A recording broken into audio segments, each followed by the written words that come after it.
Hello, my name is Lila, and I have a book buying problem. Because of that book buying problem, I will be going on a book buying ban for 6 months. I recently got engaged, and because of that, I have a wedding to save for coming up in 2026. So today I am going to be showing you my recent book purchases, which will also be my last book purchases for 6 months.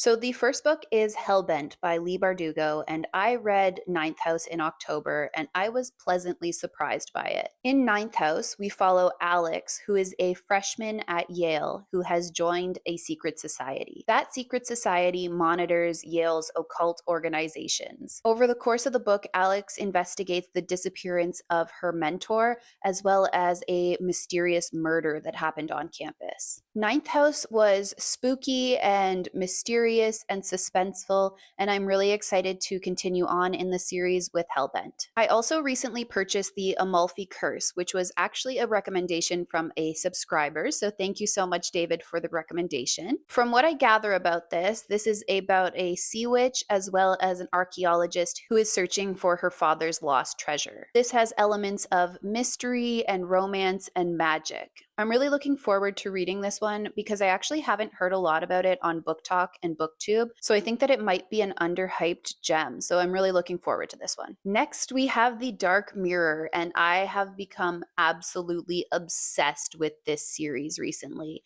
This is the fifth book in the Bone Season series, and I started the Bone Season at the end of September, and I'm already on book 5, which I think indicates how much I have been enjoying this series. At the beginning of this series, we are following Paige Mahoney, who is clairvoyant, and she is living in London, where being clairvoyant is illegal and has been outlawed. Paige is then captured and taken to a mysterious prison where she needs to learn more about her powers to survive. Where this series begins is so different than where it is now, but I can't say too much about the fifth book because that would be a spoiler for you. Each book in this series and each element to Paige's story has been so entertaining to read, and I really love how each book has built upon the previous book in the series. In my opinion, this is such an underrated series, and I cannot wait to read The Dark Mirror. It is the last book in the series that is currently published, so once I finish this, I'm going to have to wait for the next one to come out. The next book that I have to share was a bit of an impulse buy, and it is The Christmas Fix by Lucy Score. As you can see from the sticker, this book was on sale for $6,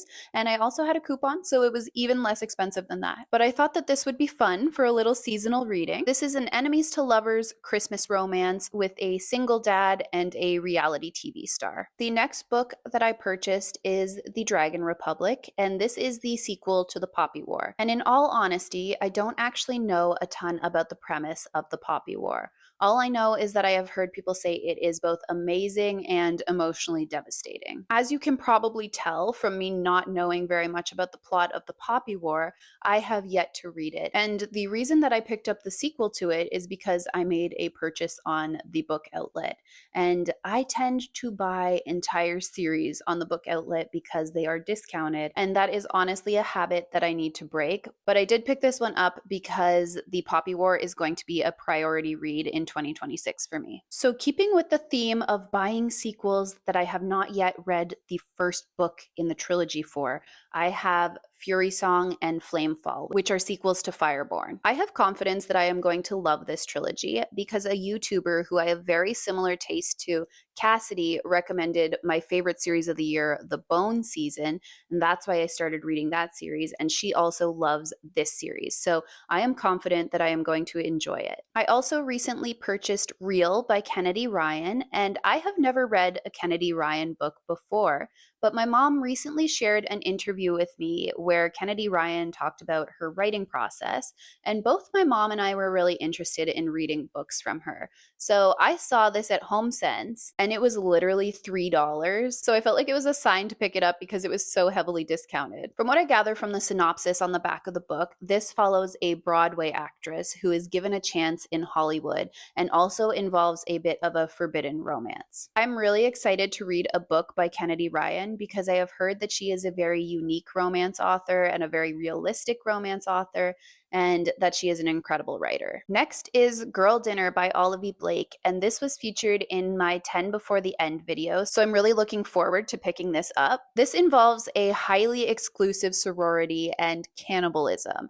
So this sounds very unique, and I am looking forward to seeing what it's all about. I've really enjoyed the Olivia Blake books that I've read in the past, so I really hope that this is just as good. This book was a bit of an impulse buy, and it is Beautiful Things by Emily Rath, but I was book shopping with my friend, and we both convinced each other to buy it and promised each other that we would read it together. So we will be doing a buddy read of this. This is a Why Choose Regency era romance about a girl who is avoiding finding a husband, but then finds herself attracted to 3 separate men. This sounds like it has the potential to be a lot of fun, so I'm really excited to buddy read it with my friend. Reign of Shadows and Endings was also on my 10 Before the End list, and this is a big book, which I was not expecting. So I really need to get reading. In fact, I should probably be reading right now if I am to keep up with my 10 Before the End TBR. This is a dark fantasy book that involves fae and multiple kingdoms and sounds like it has all of the elements that I usually love in a fantasy book. The last book that I have to share with you is a romantasy book called Dance of Lies, and this is about a dancer in a king's court who becomes framed for murder.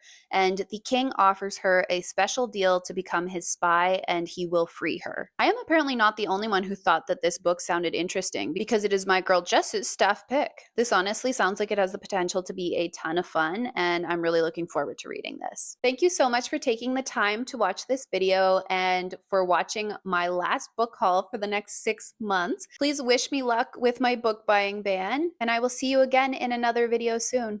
Bye!